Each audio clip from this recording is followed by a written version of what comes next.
On peut me donner de bonnes acclamations à la gloire de Jésus qui est le Christ. De bonnes acclamations à la gloire de Jésus qui est le Christ. À la gloire de Jésus qui est le Christ, le Fils du Dieu vivant. Le Christ, le Fils du Dieu vivant. Amen. Amen. Et amen. Amen. Que Dieu nous bénisse. Amen. Alors aujourd'hui c'est notre troisième et dernier jour de notre programme de la semaine d'action de grâce. Amen. Parce que je crois que demain on se retrouve à la locodrome de la Palmeraie. C'est ce que j'ai appris. Hein? Amen. Gloire à Dieu. Alors c'est notre dernier jour aujourd'hui. On va garder notre même passage. Marc chapitre 5 à partir du verset 1. Et après, on va toucher un autre passage pour progresser sur la suite. Alors, petit rappel, les amis, petit rappel. Dans Marc chapitre 5, il était question d'un esprit de 1000 démons au moins qui possédait un être humain, qui lui donnait cette force surnaturelle à tel point que personne ne pouvait l'arrêter. Personne. Il était devenu dangereux. Tout le monde le craignait et le fuyait. Il avait sa demeure sur les montagnes et dans les cimetières. On le liait de chaînes et de fer et l'être humain sans machine réussissait à briser les chaînes et les fers. Devenu tellement terrible. Et à notre grande surprise, notre Seigneur Jésus qui est le Christ passait. Et au moment où il passait, le démonisé qui terrorisait tout le monde court, vient vers lui et puis il se prosterne. Et il reconnaît qu'il est le Christ, le Fils du Dieu très haut. Et il supplie le Seigneur de ne pas lui faire du mal. Mais que le Seigneur permette qu'il s'oriente dans les troupeaux de porcs. Il nous a dit même, ne nous envoie pas hors de ce lieu. Et le Seigneur leur dit, allez-y là où vous voulez. Le Seigneur a montré sa supériorité et sa grandeur, sa puissance, son autorité et sa force sur les œuvres des ténèbres. Notre première question a été, que transportait le Seigneur Jésus pour que ce que personne ne peut arrêter, lui, il arrête? Et hier, on a eu la réponse, c'était la lumière. La lumière, c'est la vie. La vie que Dieu a soufflé en l'homme n'est rien d'autre que la lumière. Là où il y a la lumière, les ténèbres se taisent parce que les ténèbres sont consumées quand il y a la lumière. Donc tout esprit travaillant pour les ténèbres ne supporte pas la lumière. Et la Bible même dit que quand la lumière apparaît, les ténèbres disparaissent. Or, si les ténèbres n'ont pas envie de disparaître, ils sont obligés de supplier la lumière. Ça, c'est une raison. Deuxième raison, c'est que la lumière est la création de tout. C'est elle qui a tout créé. Et c'est la lumière qui attire tout. La lumière, c'est la gloire. La lumière, c'est la puissance de Dieu. Maintenant, la question qu'on n'a pas posée hier, c'est vrai, on a parlé du Seigneur Jésus qui transporte la lumière. Mais nous-mêmes, qu'en est-il de nous? Nous aussi, on doit transporter la lumière. Et on a montré hier en premier remède que l'amour est une porte qui fait entrer la lumière en nous. Et on a vu tous les versets bibliques hier qui montrent que Dieu est lumière. Donc celui qui aime son prochain aime aussi la lumière. Et celui qui n'aime pas son prochain est dans les ténèbres. Donc on voit que la lumière, l'amour est la porte qui s'ouvre vis-à-vis de Dieu pour que la lumière entre en nous. Donc si nous voulons manifester la puissance de la vie qui est la lumière, qui est le Christ, il faut que nous aimons Dieu et que nous aimons notre prochain. Ça, on dépose à côté. Ça, c'est le premier élément. Aujourd'hui, nous allons toucher un deuxième élément. Amen. C'est-à-dire quelque chose qui est à notre portée tout de suite. Amen.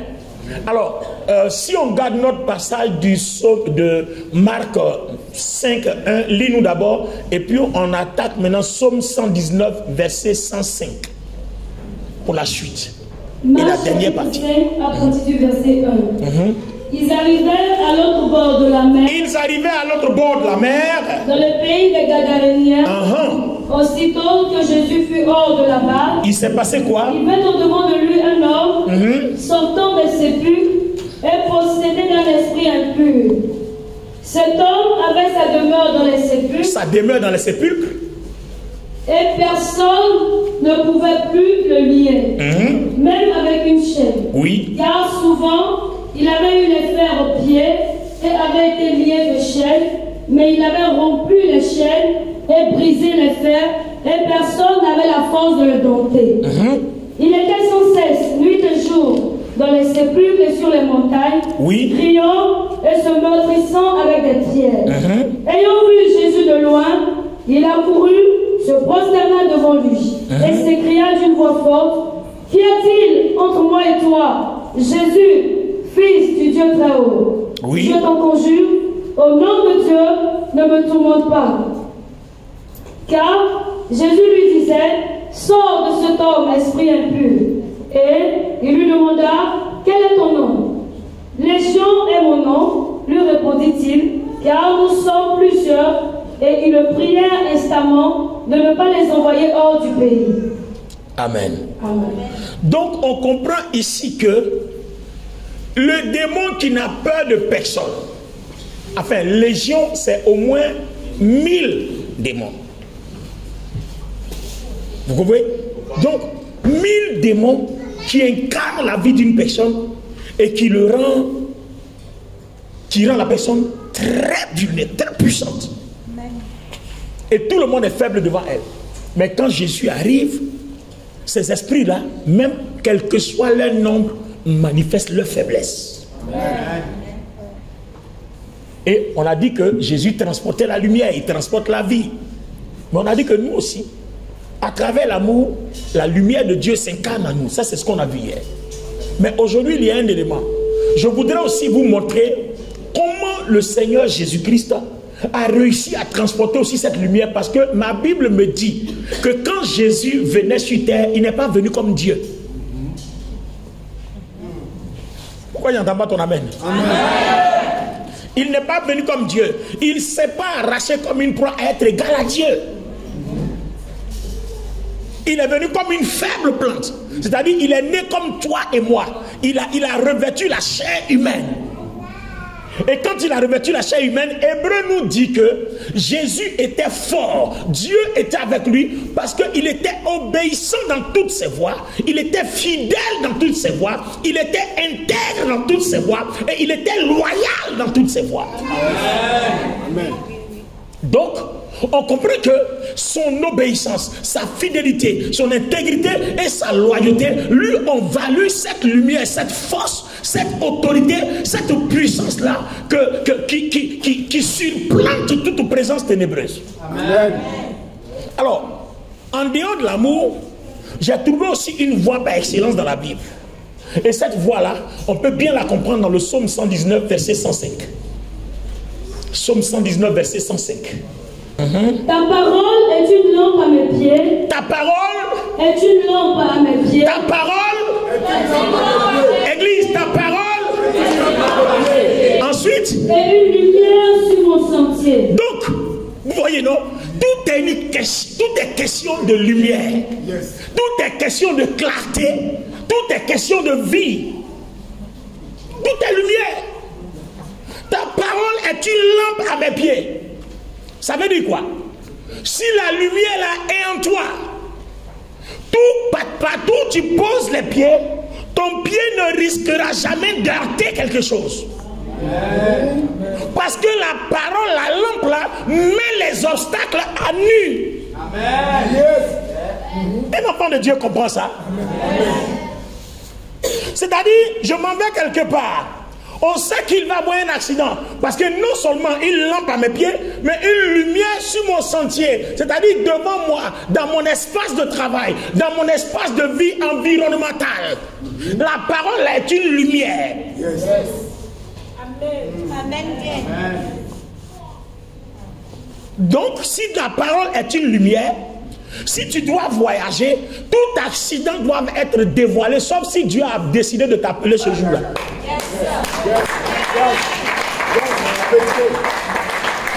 Donc vous comprenez en fait que on ne peut pas te tuer tant que cette lumière-là est dans ta vie. On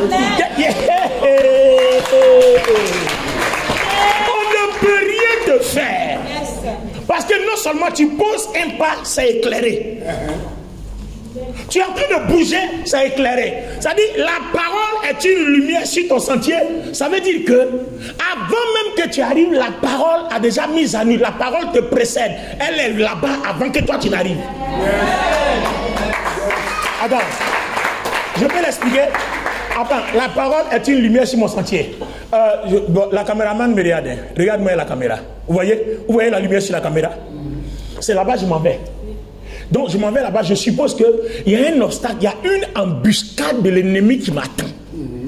D'accord? Alors qu'est-ce que je fais? Je ne sais pas. Moi je me suis levé, béni soit l'Éternel Dieu, Seigneur merci, gloire à ton nom, tu m'accompagnes, tu me guéris. Entre-temps, ils sont là-bas, ils m'attendent. Maintenant quand je dis Seigneur, gloire à ton nom, la lumière, le feu qui est en moi, le feu est allumé aujourd'hui. Le feu, vous voyez, le feu qui est en moi fait quoi? Elle s'en va devant là-bas. Le feu là, c'est où je vais. Donc, pendant que moi je prie ici, le feu les affronte là-bas. Pour que quand j'arrive, je passe. C'est ça, la parole est une lumière sur mon sentier. Tout ténèbre en embuscade est déjà dévoilé. Oh, on sait que une fois que la lumière arrive, les ténèbres là se dispersent. Sinon, la lumière les détruit. Amen, Dieu. Maintenant, les amis, le vrai problème, c'est que ce n'est pas parce que tu es à l'église que la parole là est une lampe à tes pieds et puis une lumière sur ton sentier. Il faut la lire, il faut la méditer. Et puis ce qu'elle te dit là, il faut l'accepter. Et puis il faut marcher avec. Voilà tout le problème. Tu veux que la parole soit une lampe à tes pieds? Ok. Dieu est prêt à faire ça pour tout le monde. Seulement quand tu lis, est-ce que c'est quand on te dit là, tu as envie de faire ça? Parce que généralement, qu'est-ce qu'on fait? On prend ce qui nous arrange, et puis ce qui nous arrange pas, on dépose à côté. Yes. Alléluia. Amen. Je prends un exemple. On a qu'à fouiller un peu dans cette salle. Quels sont ceux qui vivent d'impudicité, quels sont ceux qui vivent dans la sanctification vis-à-vis de ce péché-là? Donc tu vois que si on dit tout de suite, est-ce que tu aimes Jésus? Tout le monde va dire oui, j'aime Jésus. Bon, combien vivent dans la sanctification sexuelle? Beaucoup sont appelés, peu sont élus. Donc vous voyez que il y a des choses qui détruisent notre lumière.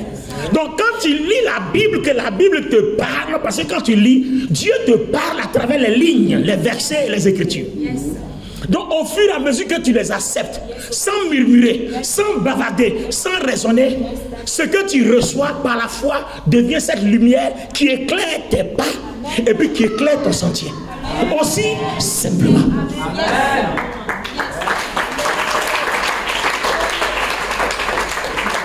Maintenant, j'ai laissé péché sexuel. Prenons le mensonge. Et chaque jour, on a fini avec ça, le mensonge. Come on, somebody. Mensonge. Alors là, il y a des gens même, souvent, le mensonge n'est même pas obligé, mais ils vont mentir quand même parce qu'ils sont nés avec. Ça y est dans leur habitude. Le mensonge. Vous voyez, la lumière, en fait, c'est la pureté. Vous ne pouvez pas avoir la lumière de Dieu qui est en fait rien d'autre que la sainteté pendant que vous avez la pureté. L'impureté, c'est pas possible. Il y a 3 zones que la lumière localise. Il y a notre corps, il y a notre cœur et il y a notre bouche. Ne savez-vous pas que votre corps est le temple de Dieu, que le Saint-Esprit habite en vous? Or, nous savons que le Saint-Esprit, c'est la lumière. La sainteté, c'est la puissance de Dieu. La sainteté, c'est la vie. Et la sainteté, c'est la lumière. Et on a montré que quand Dieu dit, Dieu soufflant en l'homme, et l'homme devient une âme vivante. C'est-à-dire la statue qu'on a faite, Dieu vient et fait, et puis l'homme commence à dire, merci Seigneur, merci Seigneur. Donc vous voyez que si cette chair-là, Dieu veut qu'elle parle, Dieu va mettre sa vie dedans. Elle va donner forme, elle va avoir une bouche, elle va avoir une intelligence, elle va avoir un cerveau, elle va avoir un cœur. Regardez comment la lumière est capable de tout faire en un rien de temps. Donc la lumière de Dieu n'a pas de limite. Maintenant, il ne faut pas confondre la lumière et la lumière. Il y a plusieurs sortes de lumière. Les ténèbres aussi ont des semblants de lumière. Parce qu'il y a aussi un ange de lumière. Voilà, Satan se transforme aussi en ange de lumière. Maintenant, quand Jésus-Christ vient avec sa lumière, on connaît la lumière intense, éclatante, éblouissante de Jésus. Et puis on connaît la lumière des ténèbres. Moi, mon grand-père m'a souvent dit que quand tu vois un génie, il est en feu. Mais c'est quel genre de feu? Vous voyez? Donc la lumière a des intensités. Est-ce que cette salle-là n'est pas lumineuse? Elle n'est pas lumineuse? Oui, d'accord. Mais remplacez toutes les ampoules, faites tout, vous allez voir, l'éclat va augmenter. Donc vous voyez que la lumière de Dieu, quand c'est la vraie, elle n'a pas de limite. C'est pour ça que Satan ne peut jamais vaincre un vrai chrétien. Parce que le vrai chrétien incarne la lumière éclatante qui n'est rien d'autre que la sainteté, la pureté et la puissance de Dieu. Donc vous voyez qu'il peut arriver que nous aussi on passe, et s'ils sont là, ils seront aussi tourmentés. Ce n'est pas pour rien que souvent vous êtes là, on vous attaque. Parce que tout simplement on doit vous déranger. Pourquoi? Parce qu'il y a 3 localisations de la lumière. Ton corps, si tu as gardé ton corps pur, ce qui peut souiller ton corps, impudicité, sexuelle, masturbation, quoi encore, avortement. Bon, fornication, c'est ça, non, impudicité, c'est la même chose. Rapport sexuel, hors mariage, c'est la même chose. Quoi encore? Voilà, ce qui peut souiller ton corps. Voilà le genre de choses. C'est exactement ça. C'est pour ça que Paul dit, fuyez l'impudicité. Parce que si la lumière n'est pas dans ton corps, toi-même c'est fini, on ne peut plus te guérir. C'est-à-dire, tout esprit qui s'est agrippé en toi ne peut jamais sortir. C'est quand la lumière entre là-bas que ces esprits-là sont délogés. Or, toi-même, la lumière n'est pas là-bas. Donc, même si on prie pour toi, ça ne marchera pas. Vous comprenez? Deuxième zone, il y a le cœur.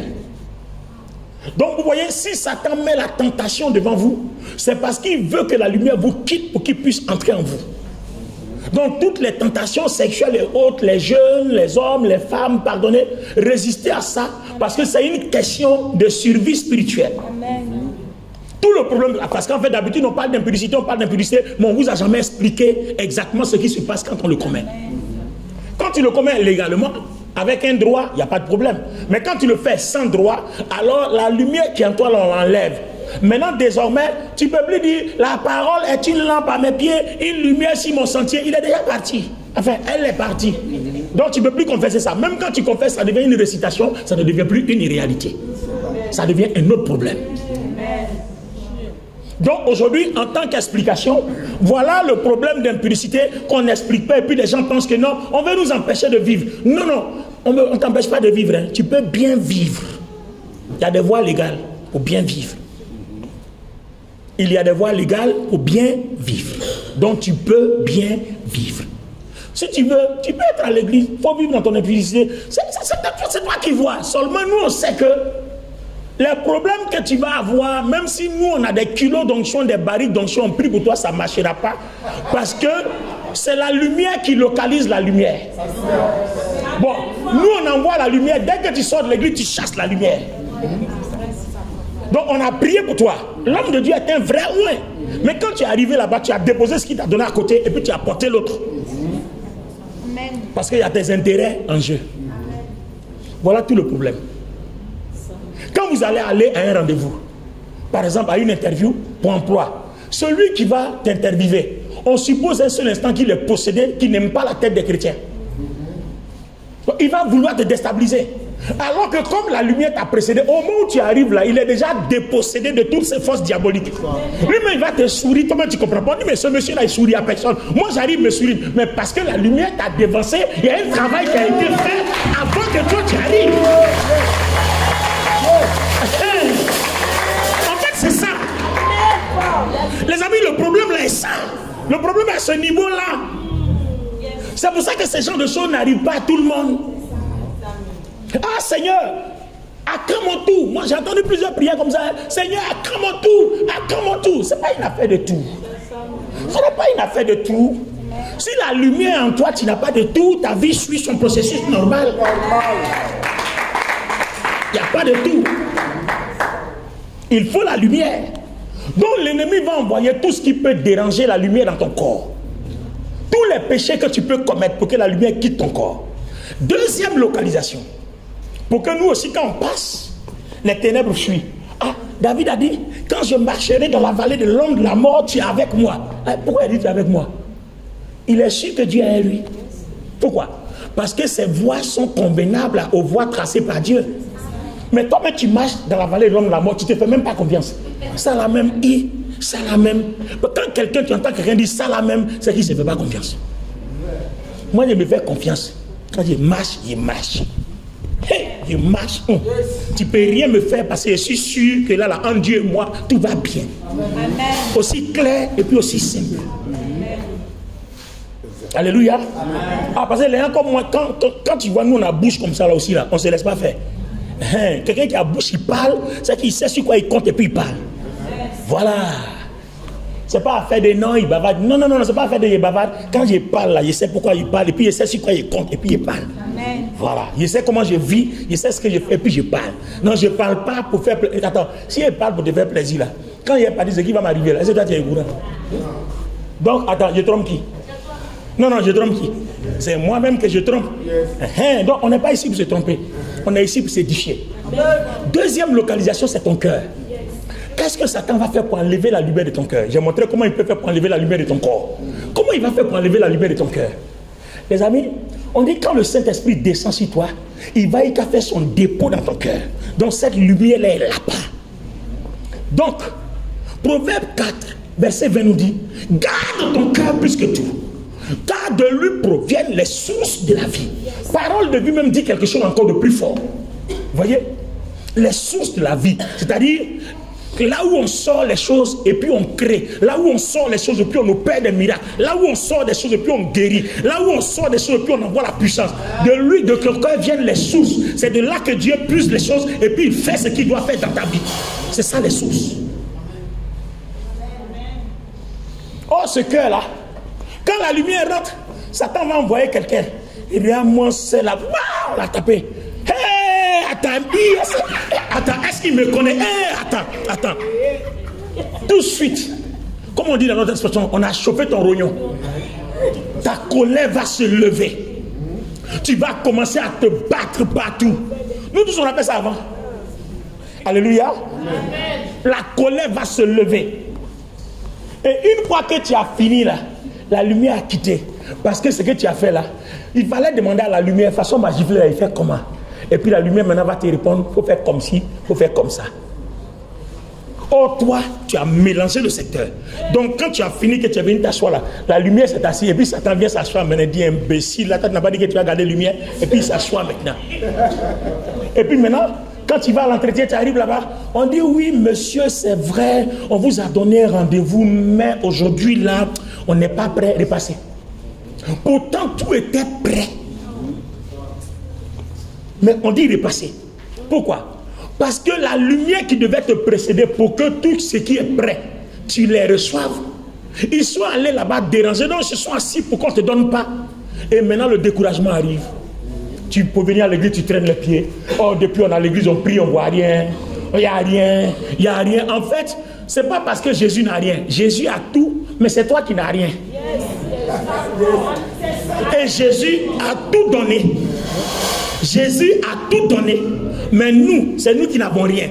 Puisque ta colère, ta rancune, ton hypocrisie, tes jalousies, tout ça là, ça fait que la lumière ne demeure pas. Parce que la lumière là, tout ce que tu mets dans ton cœur, ces choses-là ne sont pas conformes à son modèle de vie. Si vous avez remarqué, pour celui qui a bien étudié Genèse, les premiers chapitres, Dieu dit,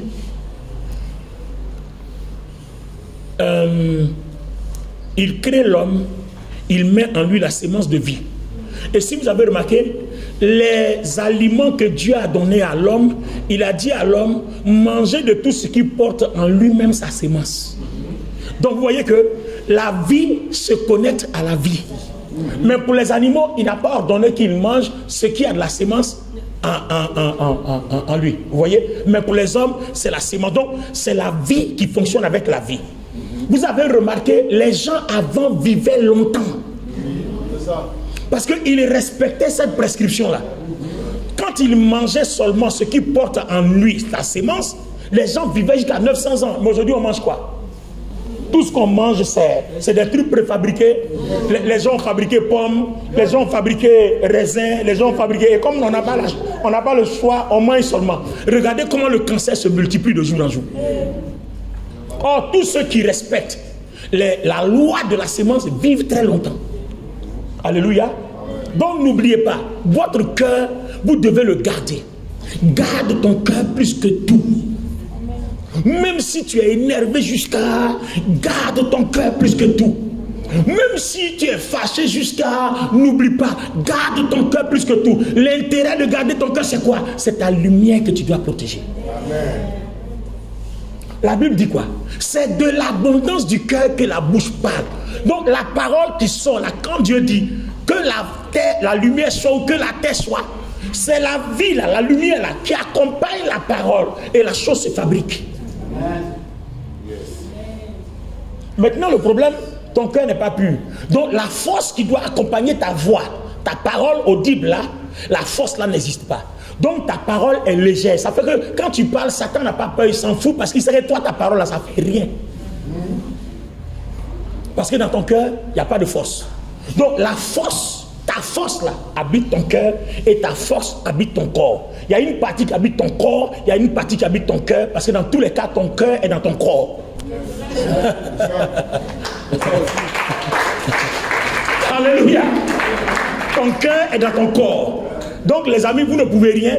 Vous êtes obligés de sanctifier votre corps et sanctifier votre cœur. Mettez un cœur dans un corps impur, mais le corps qui héberge le cœur va étouffer le cœur. C'est clair.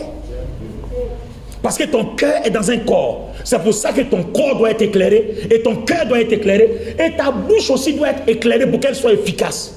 Le mensonge ne doit pas sortir de ta bouche. Et si vous avez étudié l'histoire, Abraham est quelqu'un qui n'a jamais menti. C'est pour ça que Dieu l'a appelé son ami. Abraham n'a jamais menti. Si vous étudiez l'histoire, le jour où il rentrait en Égypte, il s'est passé quelque chose. Ça, c'est une version de l'étude d'histoire. Vous ne trouverez pas ça dans la Bible. Il s'est passé quoi en fait? Abraham a fait transporter Sarah dans une caisse. Parce qu'ils savent qu'en Égypte, toutes les belles femmes appartiennent au roi.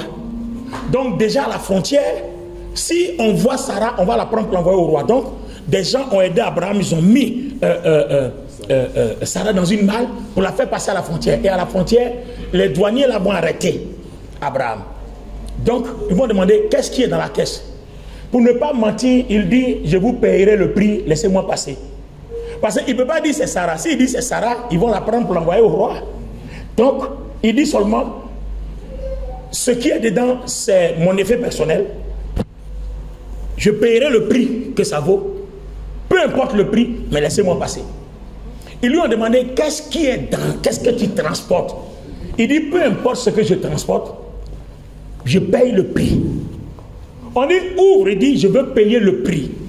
Parce que si on ouvre, on va trouver, on dit donnez-moi le prix, parce qu'Abraham était riche. Donnez-moi le prix, je vais payer. Ils ont discuté car les gens ont dit bon d'accord, même si tu vas payer, on veut voir quand même.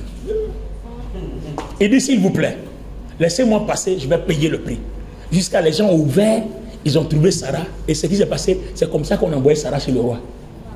Voilà en fait l'histoire que vous lisez dans la Bible, la chute là. Le reste qui n'est pas raconté là, c'est comme ça que ça s'est passé. Donc c'est de là qu'on l'a pris, et puis on l'a envoyé chez le roi. Chez Pharaon.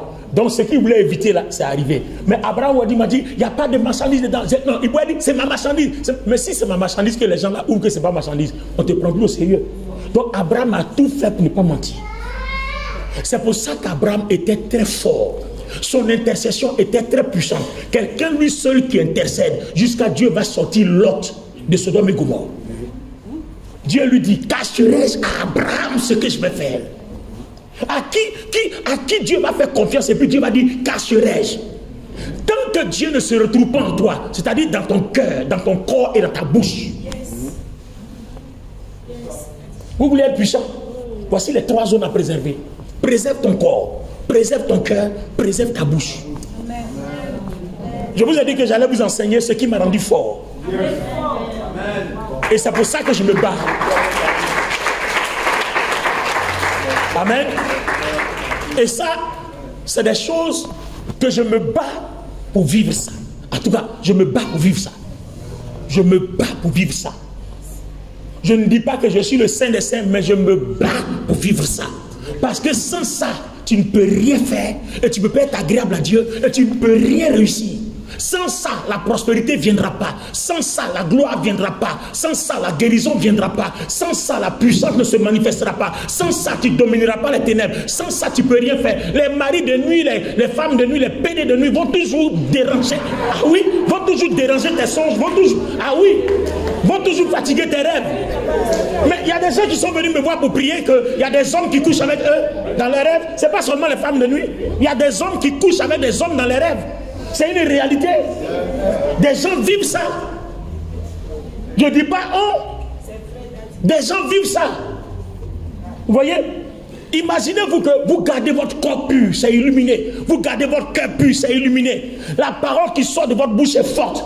Les amis, dites-vous, est-ce que vous-même partout vous passez la même là? Est-ce qu'un de moi a courage? Même s'il a bu courage, il ne peut pas passer là. Ou bien courage, il ne peut pas passer là.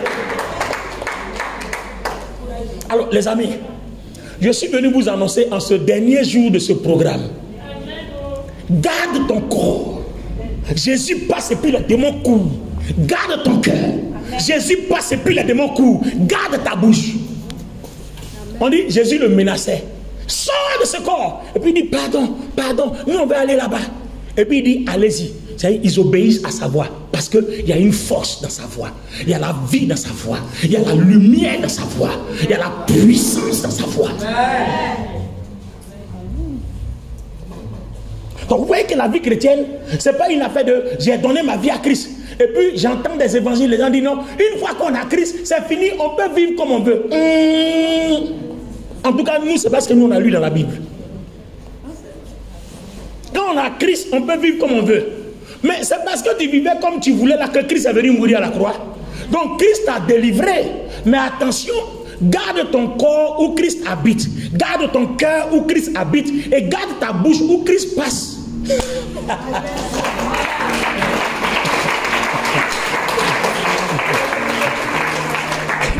Alléluia. C'est pour ça que nous pouvons rester là. Et puis pendant qu'on prie, on dit quelqu'un est guéri. Tu es guéri, tu es guéri. Et puis le Seigneur opère un miracle. Attends, où est le papa qui a été guéri la dernière fois? Le vendredi, notre premier programme, le vendredi dernier. Venez, venez, venez, venez. Donnez-lui un micro, il va vous rendre son tuto. Vous allez voir, on ne lui a pas imposé les mains. Donnez-lui un micro. Et c'est à partir de son témoignage que je vais prier pour vous. Voilà, Dieu. Voilà, approche, approche, approche, zoom le. Son témoignage est très édifiant. Oui, effectivement, quand on était... Approche, approche, approche pour avoir un bon son. Programme, papa disait que les gens vont recevoir leur guérison à tout à l'heure même. Et puis je dis, quelle parole c'est? Je suis très très dans la souffrance durant un mois pratiquement. Un mois. Et je ne peux pas sauver mon bras ni dormir sur ses côtés. Donc vous comprenez bien, depuis un mois, vous voyez à son âge, depuis un mois, il ne peut pas soulever son bras et il ne peut pas dormir sur le côté. Et je crois qu'à la maison, quand tu me rendais le témoignage, tu as dit que même on mettait un coussin sur lequel tu dormais pour qu'il soit un peu apaisé par rapport à la douleur. Donc je criais toute la nuit. Tu vois ça? Mais le jour là, quand si papa disait ça, j'ai dit, ça, je le vois. Donc on dit on a qu'à soulever les bras, je ne pouvais pas soulever mes bras. Donc je prends ça, il y a des gens qui sont vers mes bras, je prends ça pour attraper ce côté où si je pouvais se lever. Donc vous voyez un peu quand on prie, on dit lever les mains. Lui il ne peut pas lever les mains, donc il prend le côté qui est fort là pour soutenir comme ça, pour lever la main. Donc de ça, je vois que je suis en train de se lever un peu, je dis, attends, qu'est-ce que ne va pas? Donc il dit que le bras qui ne peut pas soulever, il prend l'autre, il l'aide et puis il se rend compte qu'il commence à soulever un peu. Il dit attends, qu'est-ce qui se passe? Donc tu commences à soulever ça comme ça, tourner ce côté, tu dis Dieu. Quand je souleve ça, tu peux comme ça, tu peux là. J'ai dit Dieu. Après, je suis passé, je voulais commencer à parler, le temps aussi très épuisé, quand je laisse tomber, Là, franchement, Dieu a fait des miracles dans ma vie. Le jour que papa parlait, il a prié pour nous. Vraiment, Dieu exprime sa prière, je ne sais pas. Et si vous avez remarqué, ce jour-là, je n'ai pas imposé la main. Hein. Tout le monde, il y avait la musique, et puis je commandais dans la foule. Je commandais dans la foule. Je commandais dans la foule. Et c'est comme ça, quand il est venu me voir dans le bureau, il dit, regarde. Bon, moi, je ne comprends pas ce qu'il veut me faire dire comme message. Il dit, regarde. Donc quand il a fini, révérend, ce jour-là, voilà. Il tourne, il dit, pasteur, regarde. Il dit, qu'est-ce qu'il y a? Il dit, non, je ne pouvais pas bouger mon bras, je suis guéri. Et puis tout. Alléluia! Puissance!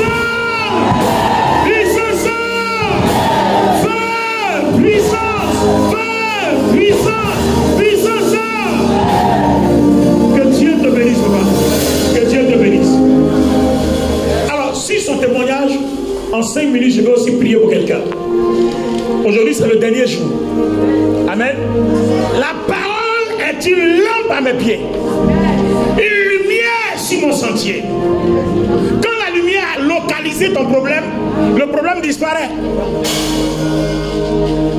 C'est pour ça qu'à l'église, beaucoup ne sont pas prospères, parce que les gens fouillent dans la parole, ils prennent ce qui les arrange. Il y a d'autres même qui ont dit, on ne paye plus dîme. Et puis il y a des gens, ceux qui sont contents de ne plus le faire là, eux, ils suivent ça. Suivez des gens qui n'ont pas envie des choses, suivez-les. La dîme n'est pas un rituel. Dans l'Ancien Testament, c'est le rituel qui est passé.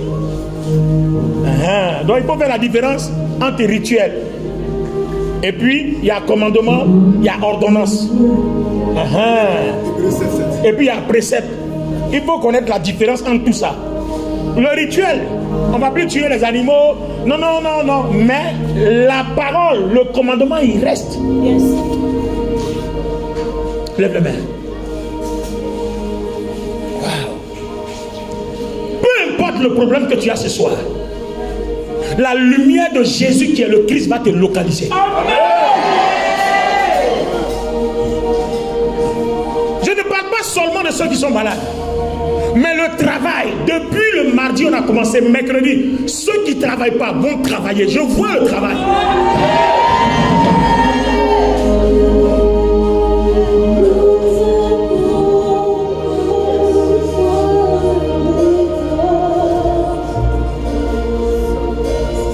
Est-ce que tu sais que le ciel est ouvert sur toi? Est-ce que tu sais que le ciel est ouvert sur toi? Moi, je vois que cette salle est inondée de la présence de Dieu.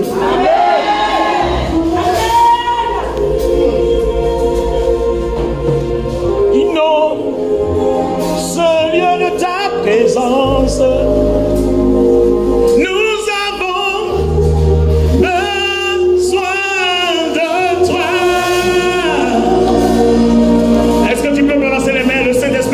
C'est ça. Pendant que tu balances les mains, je dis le Saint-Esprit travaille. La gloire de Dieu travaille. La puissance de Dieu travaille. La gloire qui touche, qui guérit. La gloire qui délivre.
restauration. Dans la vision de mon esprit, Dieu me montre des vêtements qu'on change. Ça veut dire atmosphère de restauration. Il y a des choses que tu as perdues. Et l'Esprit de Dieu me dit, il y aura restitution. Je dis, écoute-moi bien, je parle par le Seigneur. Il y a beaucoup de choses qu'on t'a volées, que tu as perdues. Il y a beaucoup de choses. Il y a beaucoup de choses. Je dis, il y aura restitution. Je te dis, Dieu me dit de te dire, il y aura restitution. Restitution. Restitution. Restitution. Restitution de ton mariage. Restitution de ton emploi. Restitution de tes finances. Restitution. Restitution.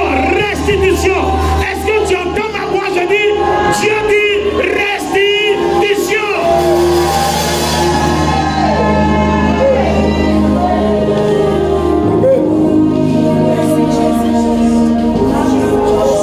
Restitution. Oh, merci Seigneur. J'ai vu une atmosphère de restauration. Il y avait des vêtements, il y en a de déchirés, il y en a de sales, il y en a de pas propres, mais qui est acceptable. Mais tout ça, on les a virés. Et j'entends Dieu dire restitution. Peu importe ce que l'ennemi t'a volé. Oh, voilà une voix que j'entends. Peu importe le retard, que tes faiblesses, que tes problèmes t'ont fait prendre, que l'ennemi t'a fait accuser. Le Seigneur dit il y a restitution. Comment il y a restitution? Il y a restitution. Il y a restitution. Kabarababo, Shenabalaba Sendelebo, Rabadababo Sataka, Lebradababa. Peu importe le retard que tu as accusé. Ah, il me dit encore. Il dit dis-leur, personne n'est en retard devant ma face. Tu n'es pas en retard. Aïe, aïe, aïe, aïe. Est-ce que tu entends la voix de Dieu à travers mon canal? Tu n'es pas en retard. Jeune homme, tu m'entends? Dieu me dit de te dire, tu n'es pas en retard. Est-ce que tu entends? Tu n'es pas en retard. Est-ce que tu entends?